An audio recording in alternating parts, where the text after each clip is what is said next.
ನಮಸ್ಕಾರ ಸ್ನೇಹಿತರೆ. ಇತ್ತೀಚಿನ ದಿನಗಳಲ್ಲಿ ಐಎ ಮತ್ತು ಡೀಪ್ ಫೇಕ್ ತಂತ್ರಜ್ಞಾನ ಭಾರೀ ವೇಗದಲ್ಲಿ ಬೆಳೆಯುತ್ತಿದೆ. ಇದೇ ವಿಚಾರವಾಗಿ ಬಾಲಿವುಡ್ ನಟಿ ಮೃಣಾಲ್ ಠಾಕೂರ್ ಈಗ ಗಂಭೀರ ಎಚ್ಚರಿಕೆ ನೀಡಿದ್ದಾರೆ. ನನ್ನ ಬಗ್ಗೆ ಎಐ ಅಥವಾ ಡೀಪ್ ಫೇಕ್ ಮೂಲಕ ನಕಲಿ ವಿಡಿಯೋ ಅಥವಾ ಫೋಟೋಗಳನ್ನು ಸೃಷ್ಟಿಸಿದರೆ ಕಾನೂನು ಕ್ರಮ ಕೈಗೊಳ್ಳಲಾಗುತ್ತದೆ ಎಂದು ಅವರು ವಾರ್ನಿಂಗ್ ನೀಡಿದ್ದಾರೆ. ಮೃಣಾಲ್ ಠಾಕೂರ್ ತಮ್ಮ ಸಾಮಾಜಿಕ ಜಾಲತಾಣದ ಮೂಲಕ ಈ ಸಂದೇಶವನ್ನು ಹಂಚಿಕೊಂಡಿದ್ದಾರೆ. ತಮ್ಮ ಹೆಸರಿನಲ್ಲಿ ಹರಿದಾಡುವ ಯಾವುದೇ ನಕಲಿ ಫೋಟೋ, ವಿಡಿಯೋ ಅಥವಾ ಎಐ ಜನಿತ ವಿಷಯಗಳನ್ನು ನಂಬಬೇಡಿ ಎಂದು ಅಭಿಮಾನಿಗಳಿಗೆ ಮನವಿ ಮಾಡಿದ್ದಾರೆ. ಅವರು ಹೇಳಿರುವಂತೆ, ಇಂತಹ ಡೀಪ್ ಫೇಕ್ಗಳು ಕೇವಲ ಸೆಲೆಬ್ರಿಟಿಗಳಿಗಷ್ಟೇ ಅಲ್ಲ, ಸಾಮಾನ್ಯ ಜನರಿಗೂ ದೊಡ್ಡ ಅಪಾಯವನ್ನು ಉಂಟುಮಾಡಬಹುದು.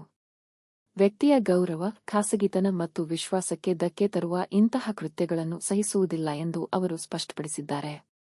ಇತ್ತೀಚೆಗೆ ಹಲವಾರು ನಟಿಯರ ಡೀಪ್ ಫೇಕ್ ವಿಡಿಯೋಗಳು ವೈರಲ್ ಆದ ಹಿನ್ನೆಲೆ ಮೃಣಾಲ್ ಅವರ ಈ ಎಚ್ಚರಿಕೆ ಸಾಮಾಜಿಕ ಜಾಲತಾಣಗಳಲ್ಲಿ ಸಾಕಷ್ಟು ಚರ್ಚೆಗೆ ಕಾರಣವಾಗಿದೆ.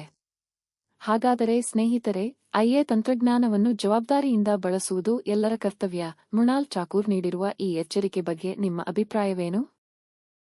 ಕಾಮೆಂಟ್ನಲ್ಲಿ ತಿಳಿಸಿ. ಇಂತಹ ತಾಜಾ ಸಿನಿಮಾ ಮತ್ತು ಸೆಲೆಬ್ರಿಟಿ ಸುದ್ದಿಗಳಿಗಾಗಿ ನಮ್ಮ ಚಾನೆಲ್ನ್ನು ಸಬ್ಸ್ಕ್ರೈಬ್ ಮಾಡಿ, ವಿಡಿಯೋಗೆ ಲೈಕ್ ಮಾಡಿ ಮತ್ತು ನಿಮ್ಮ ಸ್ನೇಹಿತರೊಂದಿಗೆ ಶೇರ್ ಮಾಡಿ. ಧನ್ಯವಾದಗಳು.